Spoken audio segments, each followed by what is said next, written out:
Hello friend, तुम्हा सर्वांचं स्वागत आहे माझ्या चॅनलमध्ये। तर मी आज तुमच्यावर ड्रायफ्रूटचे लाडू ही रेसिपी शेअर करणार आहे। बनवण्यात एकदम सोपी अशी रेसिपी आहे आणि आता मुलांच्या शाळा सुद्धा सुरू झालेल्या आहेत। तर मुलांच्या शाळेमध्ये सुद्धा लंच ब्रेक असतो, त्याचबरोबर छोटा ब्रेक सुद्धा असतो। तर छोट्या ब्रेकसाठी तुम्ही हा स्नॅक्समधून देऊ शकता। छोट्या ब्रेकमध्ये खाण्यासाठी हेल्दी असा ऑप्शन आहे, किंवा सकाळच्या नाश्त्याच्या ऐवजी हा लाडू खाल्ला मुलांनी तरी तुला चालेल, किंवा संध्याकाळच्या स्नॅक्समध्ये सुद्धा हा लाडू तुम्ही मुलांना देऊ शकता। आणि सर्वात महत्त्वाचे म्हणजे ह्या रेसिपीमध्ये आपण गूळ किंवा साखर असं काही वापरणार नाही। नॅचरल जो स्वीटनेस असणार आहे ह्या रेसिपीचा तोच ठेवणार आहेत। आणि कमी तूप लागतं, अगदी 4-5 चमचे तूप वापरूनच हे लाडू आपण बनवणार आहोत। तर लगेचच आपल्या रेसिपीला सुरुवात करूया। सर्वात आधी तर साहित्य बघून घेऊया। सर्व साहित्य मोजून घेतलेलं आहे मी। ते कपाच्या साहाय्याने 1 कप काजू घेतलेले आहेत, त्याचबरोबर 1 कप बदाम घेतलेले आहेत, अर्धा कप पिस्ता आहे आणि अर्धा कप अक्रोड आहेत, 4 ते 5 चमचे खसखस घेतलेली आहे। इथे वॉटरमेलन सीड आहेत पाव कप, त्याचबरोबर सनफ्लॉवर सीड सुद्धा पाव कप घेतलेले आहेत, पंपकिन सीड घेतलेले आहेत पाव कप, आणि 1 कप घेतलेला आहे सुक्या खोबऱ्याचा किस। आणि ह्याच कपच्या साहाय्याने सर्व साहित्य आपण मोजून घेतलेले, ह्याच कपच्या साहाय्याने 2 कप खजूर घेतलेली आहे, बिया काढून घेतलेली आहे ती। आता सर्व ड्रायफ्रूट्स आपण कट करून घेऊया। सर्वात आधी इथे अक्रोड कट करून घेते मी। असंच रँडमली आपल्याला कट करून घ्यायचं आहे, अगदी छोटे छोटे पीस, म्हणजे खूप अशी पावडर नाही करायची, क्रंचीनेस पाहिजे आपल्याला लाडूमध्ये थोडासा। तर छान असे अक्रोड्स आपले कट करून झालेले आहेत। पिस्तासुद्धा आपण कट करून घेऊया।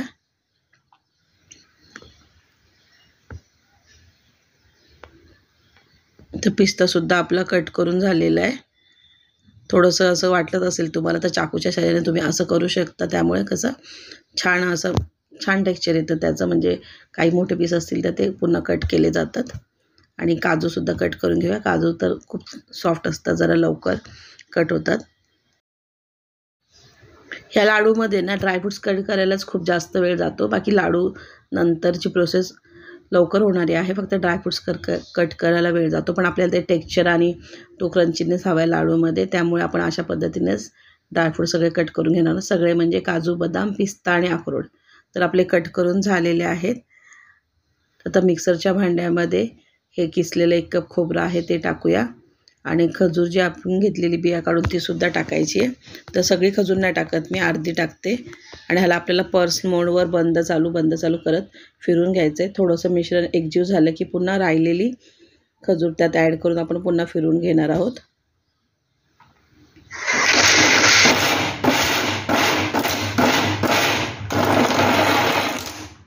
तर हे बघा, मिश्रण बऱ्यापैकी एकजीव झालं। राहिलेली खजूरसुद्धा त्याच्यामध्ये ॲड करून पुन्हा आपण त्याला एकजीव करून घेऊया। तर हे मिश्रण सगळं एकजीव झालेलं आहे।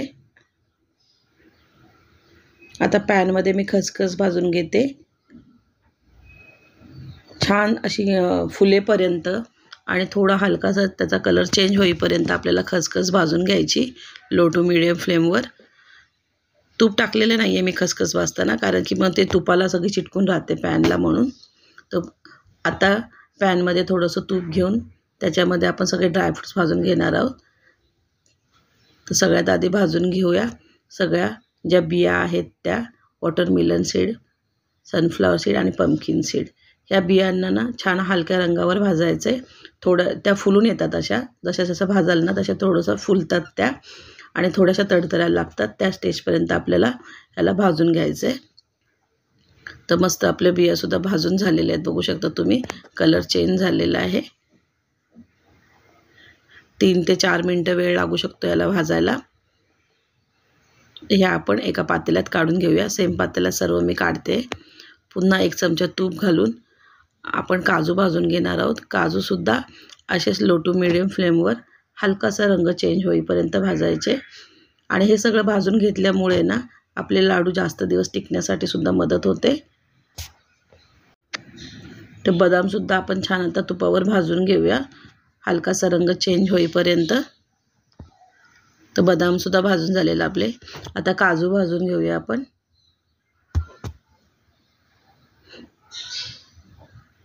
काजूसुद्धा असेच आपल्याला भाजून घ्यायचे। हलकासा रंग चेंज होईपर्यंत. आणि तुपाने जी टेस्ट येते ना ती सुद्धा खूप छान येते, त्यामुळे तुपावर भाजून घ्यायचे. तर आपले काजू देखील भाजून झालेले आहेत. आता आपण अक्रोड आणि पिस्ता एकत्रच भाजून घेऊया.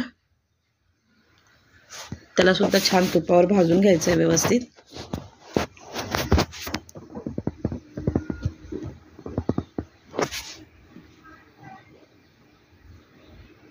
तर अक्रोड पिस्ता भाजून झालेले आहेत.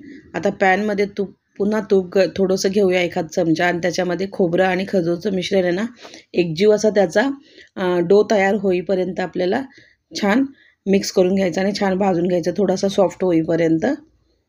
खोबरं आपण कसं कच्चं घेतलेलं ना, त्यामुळे ते खोबरं थोडंसं रोस्ट करून घेऊया आपण छान. तर मस्त बघा एकजीव असा गोळा तयार झालेला आहे आपला खजूर आणि खोबऱ्याचा. आता हे मिश्रणसुद्धा आपण पातेल्यामध्ये ॲड करूया.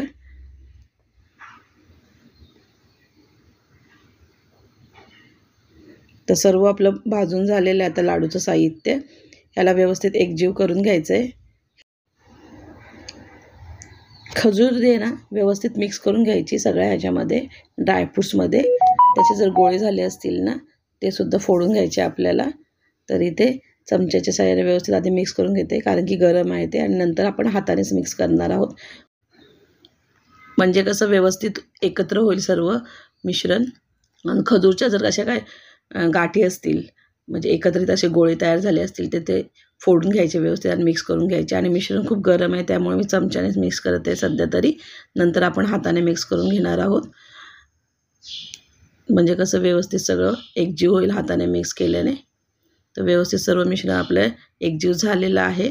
आणि थोडंसं कोमट असताना त्याचे लाडू वळून घ्यायचे, म्हणजे छान वळले जातील लाडू. तर हाताला थोडंसं तूप लावून घेतलेलं मी आणि ह्याचे छोटे छोटे लाडू करून घेते. खूप एनर्जेटिक फील होतं हे लाडू जर तुम्ही खाल तर, आणि खूप फायदेशीरसुद्धा आहे सर्वांसाठीच. आणि ज्या कोणाला गोड नसेल खायचं, साखर किंवा गूळ, ते सुद्धा हे लाडू खाऊ शकतात. किंवा काही जणांना तूप नसतं खायचं जास्त, तर त्यांच्यासाठी सुद्धा छान ऑप्शन आहे. आणि ज्यांना तूप नको आहे ते थोडंसं आणखीन कमीसुद्धा करू शकतात तुपाचं प्रमाण. तर अशाच पद्धतीने आपण आपले सगळे लाडू वळून घेऊया. ड्रायफ्रूट्स लाडूची आणखीन एक रेसिपी माझ्या चॅनलवर आहे, त्याची लिंकसुद्धा ह्या व्हिडिओच्या डिस्क्रिप्शनमध्ये देते, ते सुद्धा चेक करायला विसरू नका.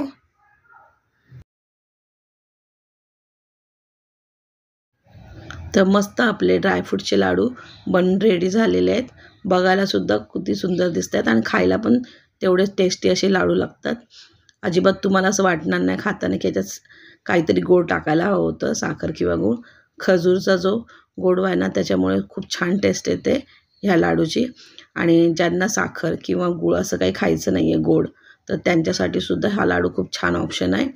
खूप एनर्जेटिक आहे. तुम्ही म्हणजे हे लाडू जर खाल्ले ना, म्हणजे खाल्ला रोज एक, तर खूप छान तुम्हाला वाटेल दिवसभर, म्हणजे एनर्जी टिकून राहील.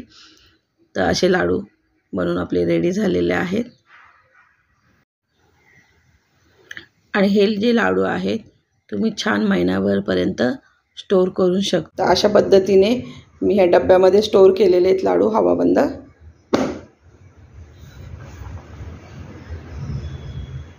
मस्त आपले ड्रायफ्रूटचे लाडू बनवून रेडी झालेले आहेत. तुम्हाला जर ही रेसिपी आवडली तर व्हिडिओला लाईक करा, शेअर करा आणि चॅनलला सबस्क्राईब करा. चला भेटूया पुढच्या व्हिडिओमध्ये. तोपर्यंत बाय सर्वांना.